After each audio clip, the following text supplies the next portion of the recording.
प्यारे बच्चों, एक बार फिर आपका स्वागत है हमारी आज की इस क्लास में।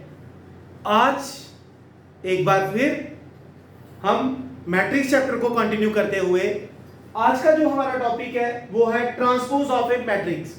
तो प्यारे बच्चों, आज जो हम डिस्कस करेंगे वो डिस्कस करेंगे कि ट्रांसपोज ऑफ ए मैट्रिक्स क्या होता है, इसकी क्या प्रॉपर्टीज हैं और इसके बेस पर दो मैट्रिक्स हम डिफाइन कर सकते हैं, जिसमें से एक है सिमेट्रिक मैट्रिक्स और एक है स्क्यू सिमेट्रिक मैट्रिक्स। प्यारे बच्चों, ये जो हम टॉपिक डिस्कस कर रहे हैं ट्रांसपोज ऑफ ए मैट्रिक्स, इसकी प्रॉपर्टीज या इसके बेस पर जो डेफिनेशन है मैट्रिसेस की, इसके बेस पर न्यूमेरिकल्स बड़े आते हैं प्यारे बच्चों। तो वो सारी चीजें हम ध्यानपूर्वक पढ़ते हुए वो सारी चीजें अपनी नोटबुक पे कॉपी भी करेंगे प्यारे बच्चों। और मैंने आपको ऑलरेडी कहा हुआ है, जो इंपॉर्टेंट पॉइंट्स मैं स्पेशली बोलता हूं उसको हमेशा ग्रीन पेन के साथ लिखें, ताकि आपके माइंड में एक चीज याद रहे कि अगर सर ने ये इंपॉर्टेंट ग्रीन पेन से लिखने के लिए बोला है तो इसका मतलब ये बहुत ही इंपॉर्टेंट है बच्चों हमारे एग्जामिनेशन पॉइंट ऑफ व्यू के साथ। तो चलिए रेडी हो जाइए आज के टॉपिक को पढ़ने के लिए, जिसका नाम है ट्रांसपोज ऑफ ए मैट्रिक्स। तो प्यारे बच्चों, ट्रांसपोज ऑफ ए मैट्रिक्स का मतलब होता है इंटरचेंजिंग, अदला बदली, interchanging of row into columns and vice versa. यानी कि अगर मैं एक मैट्रिक्स ले लेता हूं जिसमें एलिमेंट आगे 1 2 3 4 5 6, ये एक मैट्रिक्स ले लिया जिसका ऑर्डर है 2/3, क्योंकि इसमें 2 रो है और 3 कॉलम है। तो ट्रांसपोज से मेरा मतलब है प्यारे बच्चों interchanging of row into column, यानी कि फर्स्ट रो को उठाना है, फर्स्ट कॉलम में लिखना है। तो ये फर्स्ट रो को उठाकर मैंने फर्स्ट कॉलम बना दिया और सेकंड रो को उठाकर सेकंड कॉलम बना दिया। प्यारे बच्चों, ये देखिए, ये है हमारे पास ट्रांसपोज ऑफ ए मैट्रिक्स। और मजेदार बात क्या है, अगर हम इसका ऑर्डर देखें तो इसमें रो 3 है और कॉलम 2 है, यानी कि अगर ये I क्रॉस J है तो जो ट्रांसपोज होगा वो J क्रॉस I होगा, यानी कि रो और कॉलम इंटरचेंज होते हैं प्यारे बच्चों। तो ट्रांसपोज क्या हुआ बेटा, मैं यहां पे लिख देता हूं interchanging, interchanging of rows into columns, rows into columns, row को कॉलम में इंटरचेंज करने की जो टेक्निक है, and vice versa, and vice versa, ठीक है। यानी कि रो को कॉलम में चेंज कर दें और कॉलम को रो में लिख दे तो हम इसको ट्रांसपोज कहते हैं प्यारे बच्चों। ये उम्मीद करता हूं आपको पूरी तरह से समझ आ गया होगा। मैं एक और एग्जांपल लेके आपको बता देता हूं, फिर हम इसकी प्रॉपर्टी डिस्कस करेंगे। मैं एक मैट्रिक्स ले देता हूं 2/2 ऑर्डर का, एक मैट्रिक्स लिखा मैंने जिसका ऑर्डर क्या है 2/2। अगर मैं इसके ट्रांसपोज की बात करूं तो बेटा ट्रांसपोज क्या हो गया, फर्स्ट रो को फर्स्ट कॉलम में लिखेंगे और सेकंड रो को सेकंड कॉलम में लिखेंगे बच्चे। This is your transpose. एक और एग्जांपल देख लीजिए, सी मैट्रिक्स है, जैसे मैं ये सिर्फ रो मैट्रिक्स ले लेता हूं 2 4 5 2 4 5, ये मैट्रिक्स ले लिया तो इसका ट्रांसपोज क्या हो गया, ये बन गया बेटे 2 4 5। तो उम्मीद करता हूं इन तीनों definitions, example number 1, example number 2, example number 3, तीनों डिफरेंट ऑर्डर के मैट्रिक्स लिए और उसमें मैंने आपको बताया ट्रांसपोज क्या होता है। तो प्यारे बच्चों, ट्रांसपोज क्या है, interchanging of row into column, row को कॉलम में लिखने की जो टेक्निक होती है हम उसको कहते हैं transpose of a matrix. I hope आपको ये डेफिनेशन पूरी तरह से क्लियर होगी। तो जल्दी से आप इस तीनों एग्जांपल के साथ इस डेफिनेशन को अपनी नोटबुक पे लिखे प्यारे बच्चों। अब मैं आपके साथ शेयर करूंगा इसकी प्रॉपर्टीज। Hurry up.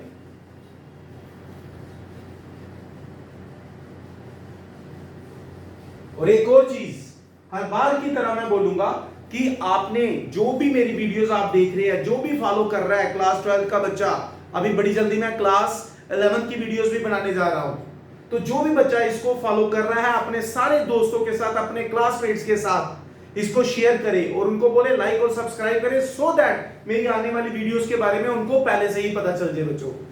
ठीक है बेटा, ये क्योंकि मैं अपडेट साथ साथ देता रहता हूं बच्चों, सो जल्दी करिए। अब हम डिस्कस करेंगे इसकी प्रॉपर्टीज।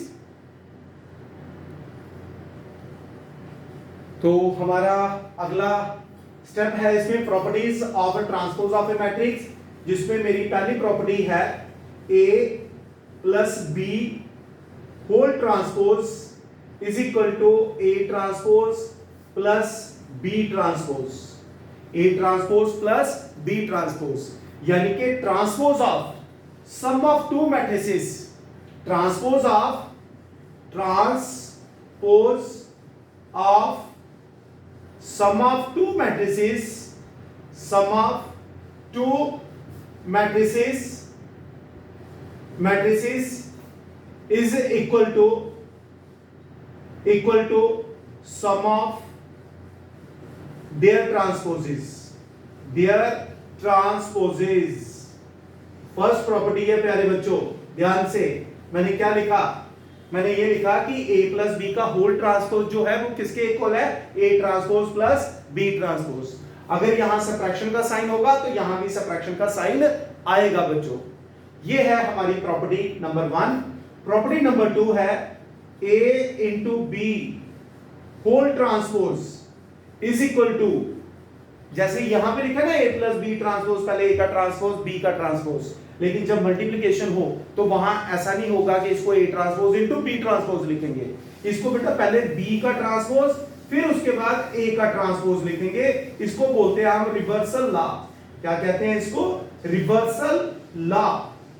याद रखना बच्चों, this is called reversal law. अगर हम इसको जनरलाइज करें, मान लो मेरे पास a into B into C transpose है, तो बेटा पहले सबसे पहले लास्ट वाला C का ट्रांसपोज, फिर B का ट्रांसपोज, फिर A का ट्रांसपोज आएगा। बेटा ऑर्डर को रिवर्स करना है आपने, यानी कि लास्ट वाले का पहले ट्रांसपोज, फिर दूसरे वाले का, फिर पहले वाले का ट्रांसपोज लिखना। एक ही ऑर्डर में नहीं लिखेंगे कि पहले A transpose, B transpose, C transpose, no, इसको रिवर्स ऑर्डर में लिखना होगा आपको, तभी तो इसका नाम पड़ा है reversal law. Property number 3, transpose का एक बार फिर ट्रांसपोज कर दें तो मैट्रिक्स बन जाएगा प्यारे बच्चों। The transpose of a matrix is equal to matrix itself. उसके बाद property number 4, k into a whole transpose is equal to k into a transpose, where k is any scalar quantity, any scalar, any real number. कहने का मतलब ये है कि मैं यहां पे एग्जांपल लिख देता हूं, या ये यहीं पे लिख देते हैं 2 इंटू ए होल ट्रांसपोज है, तो हम क्या करेंगे बेटा, 2 का ट्रांसपोज तो आएगा नहीं, क्योंकि ट्रांसपोज तो मैट्रिक्स का निकलता है। 2 यहां पर एक स्केलर नंबर है, स्केलर क्वांटिटी है, एक रियल नंबर है, तो उसको ऐसा लिखेंगे इंटू ए ट्रांसपोज लिखेंगे बेटा, ये कहने का मतलब है। तो ये हमारे पास 4 इंपॉर्टेंट प्रॉपर्टीज हैं जिसको आपको याद रखना है। बड़े सारे न्यूमेरिकल हम इसकी हेल्प से सॉल्व करते हैं प्यारे बच्चों। तो मैं एक बार फिर रिपीट कर रहा हूं। पहली प्रॉपर्टी है a plus B whole transpose equal to A transpose plus B transpose. दूसरी है transpose of product of two matrices is equal to product of their transposes but in reverse order, that's why it is called reversal law. ABC, मैंने इसको generalise करके आपको बताया, ABC whole transpose, तो C transpose, B transpose, A transpose के equal होगा। Property number 3, transpose of A transpose equal to matrix itself, and the last property is K into A whole transpose is K into A transpose. तो ये हमारे पास 4 properties हैं प्यारे बच्चों। ये अब मैं इन जो ये ट्रांसपोज का टॉपिक है इसके बेस पर आप बच्चों के साथ 2 डेफिनेशन डिस्कस करूंगा, जिसका नाम है सिमेट्रिक मैट्रिक्स और स्क्यू सिमेट्रिक मैट्रिक्स। जब मैंने पहली वीडियो में डेफिनेशन आप लोगों के साथ शेयर की थी, तो मैंने इसलिए नहीं वो बताई थी क्योंकि वो डेफिनेशन हमें तब समझ आएगी जब हम ट्रांसपोज वाला टॉपिक अच्छी तरह से पढ़ लेंगे प्यारे बच्चों। तो जल्दी से सबसे पहले आप इन इंपॉर्टेंट प्रॉपर्टीज को अपनी नोटबुक पे नोट करें और फिर हम डिस्कस करेंगे symmetric and skew symmetric matrices के बारे में, और साथ ही उसके कुछ इंपॉर्टेंट पॉइंट्स भी डिस्कस करेंगे प्यारे बच्चों।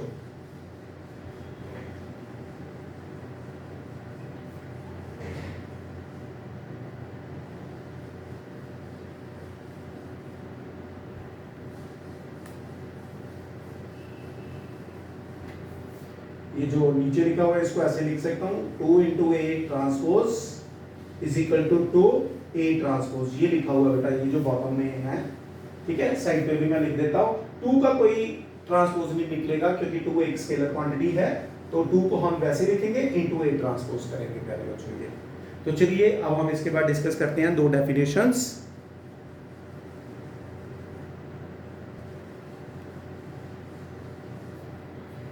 तो चलिए बेटा पहली डेफिनेशन डिस्कस करते हैं, सिमेट्रिक मैट्रिक्स। ये डेफिनेशन पढ़ने से पहले मैं आपको एक चीज बताना चाहता हूं कि जब भी हम किसी मैट्रिक्स का ट्रांसपोज करते हैं, देखिए सपोज करो मैंने किया 1 2 3 4, इसका अगर मैं ट्रांसपोज करूं तो इसका ट्रांसपोज किसके इक्वल आ रहा है, 1 2 3 4, 1 2 3 4, आर दे इक्वल? क्या ये दोनों इक्वल मैट्रिक्स हैं? तो ये मैट्रिक्स का ट्रांसपोज अपने मैट्रिक्स के इक्वल नहीं है बच्चों। तो सिमेट्रिक मैट्रिक्स क्या होता है, हमेशा पढ़ने से पहले ना उसकी काउंटर एग्जांपल पढ़ लो। सिमेट्रिक मैट्रिक्स क्या होता है, a matrix is said to be symmetric, a matrix is said to be symmetric, said to be symmetric, symmetric if A transpose equal to A। हमने देखा इस एग्जांपल पे कि मैंने इसका ट्रांसपोज किया लेकिन ये एक इक्वल नहीं आया। जब किसी मैट्रिक्स का ट्रांसपोज मैट्रिक्स के इक्वल आ जाए तो हम उसको कहते हैं सिमेट्रिक मैट्रिक्स। आपके दिमाग में आ रहा होगा तो यार आइडेंटिटी मैट्रिक्स है, हाँ आइडेंटिटी मैट्रिक्स है, उसके अलावा भी बड़े सारे मैट्रिक्स हैं प्यारे बच्चों। ये देखिए मैं एक मैट्रिक्स लिखता हूं, यहां पे मैंने यहां पे लिख दिया 1 2 2 3। अब इसका ट्रांसपोज करके देखो प्यारे बच्चों, इसका ट्रांसपोज करके देखो तो ये देखिए 1 2 2 3 रो को कॉलम में लिखा लेकिन दोनों सेम है, ये सिमेट्रिक मैट्रिक्स है। इसको मैंने लिखा कैसे, ये देखो 1 2, जो एलिमेंट यहां लिखा सेम एलिमेंट यहां रिपीट किया ताकि जब ट्रांसपोज करो तो एक जैसा दिखे प्यारे बच्चों। मैं 3x3 ऑर्डर का लिखता हूं, एक मैट्रिक्स और ले लेता हूं, ये देखिए A B C, इसको बनाते कैसे हैं, ABC, सेम ऐसे कर दो ABC ताकि जब ट्रांसपोज करें तो एक जैसा दिखे। यहां कुछ भी लिख दो D और E, मैंने लिख दिया, ये एलिमेंट सेम लिख दो यहां पे बेटा E, यहां कुछ भी लिख दो आप, ये बन गया आपका सिमेट्रिक मैट्रिक्स। क्योंकि मैं अगर इसका ट्रांसपोज करता हूं तो देखिए फर्स्ट रो को फर्स्ट कॉलम में लिखा ABC, सेकंड रो को सेकंड कॉलम में लिखा B D E, और थर्ड रो को थर्ड कॉलम में लिखूंगा C E F। So both are equal, here B transpose is equal to B। यदि किसी मैट्रिक्स का ट्रांसपोज मैट्रिक्स के इक्वल आ जाए तो हम उसको सिमेट्रिक कहते हैं। हर मैट्रिक्स का ट्रांसपोज नहीं आता, ये सिमेट्रिक नहीं है, दिस इज नॉट सिमेट्रिक, ये नॉट सिमेट्रिक है प्यारे बच्चों। मैंने आपको एक एग्जांपल भी दे दी कि भाई सिमेट्रिक क्या होगा और सिमेट्रिक क्या नहीं होगा, काउंटर एग्जांपल जरूर पढ़नी होती है प्यारे बच्चों, ये ध्यान रखना। तो सिमेट्रिक मैट्रिक्स वो होता है जिसका ट्रांसपोज खुद के इक्वल ही आ जाए, हम उसको सिमेट्रिक कहते हैं। आई होप आपको ये चीज पता चल गई होगी, तो जल्दी से जल्दी आप इसको अपनी नोटबुक पे नोट करें प्यारे बच्चों। अब हम डिस्कस करेंगे स्क्यू सिमेट्रिक मैट्रिक्स, फिर उसके कुछ इंपॉर्टेंट पॉइंट्स भी लिखाऊंगा प्यारे बच्चों।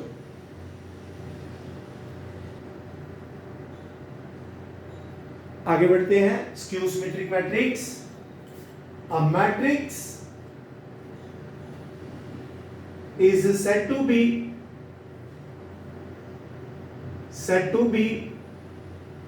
skew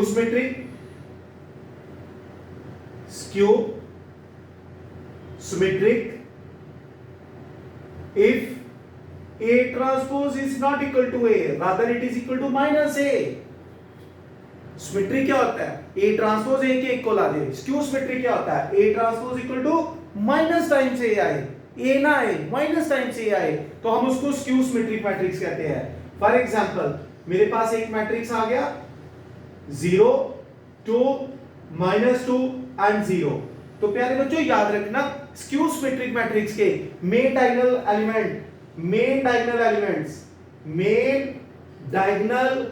elements of skew symmetric matrix are always zero. ये इंपॉर्टेंट पॉइंट है, ग्रीन पेन के साथ लिखना है इसको आपने। किसके साथ? ग्रीन पेन के साथ लिखेंगे इस पॉइंट को, याद रखिएगा। ये इंपॉर्टेंट पॉइंट है, न्यूमेरिकल आ सकता है। कहता है कोई भी मैट्रिक्स स्क्यू सिमेट्रिक मैट्रिक्स कब होगा?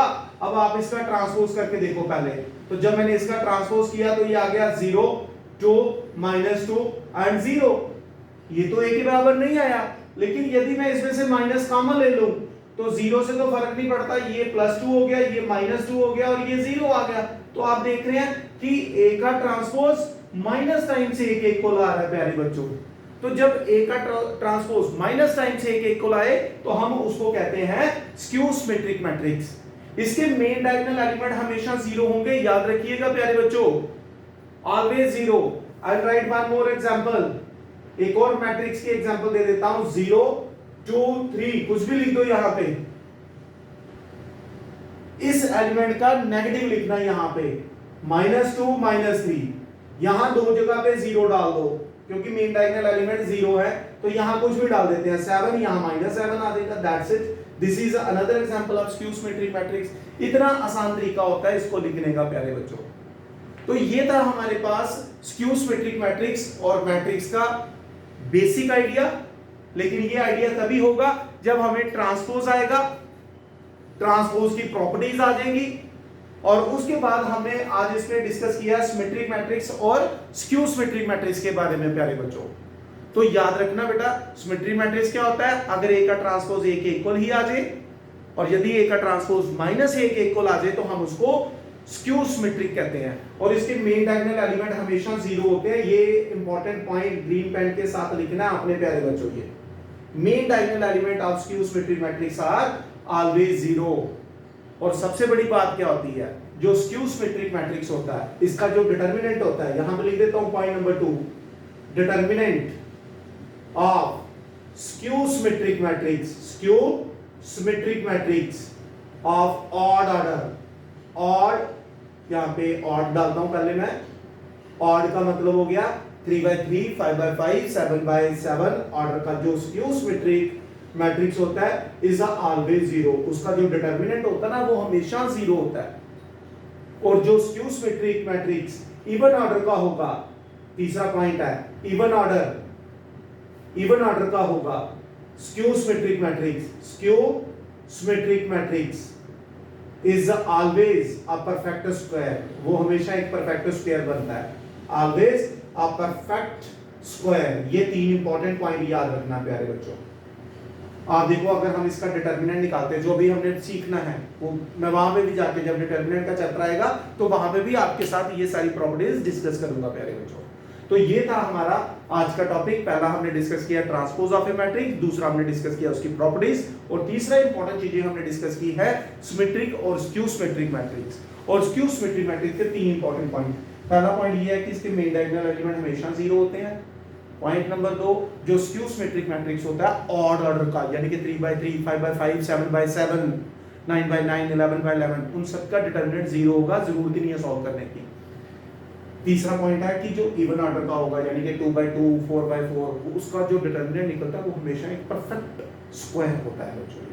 सो आज की वीडियो को मैं यहाँ पे ही रोक रहा हूँ। अपनी अगली वीडियो में हमने क्या डिस्कस किया, पिछली 4 वीडियोस में मैट्रिक्स चैप्टर का जितना भी मैट्रिक्स चैप्टर का जितना भी बेसिक था, 3rd चैप्टर का सारा मैंने स्टार्ट किया बेसिक डेफिनेशन से, कंस्ट्रक्शन से, फिर टाइप्स डिस्कस किया, फिर अलजेब्रा डिस्कस किया, फिर उसके बाद हमने अलजेब्रा में मैट्रिक्स मल्टीप्लिकेशन एडिशन उनकी प्रॉपर्टीज भी डिस्कस की। उसके बाद हमने आज जो डिस्कस किया वो ट्रांसपोज और उसकी प्रॉपर्टीज और उसके बेस पर जो 2 डेफिनेशन थी वो भी आप लोगों के साथ मैंने शेयर कर दी प्यारे बच्चों। अब हम कुछ क्वेश्चंस एनसीईआरटी के आप लोगों के साथ डिस्कस करेंगे अपनी अगली वीडियोस में। तो हमारी जो अगली वीडियो होगी उसमें एक्सरसाइज को डिस्कस किया जाएगा।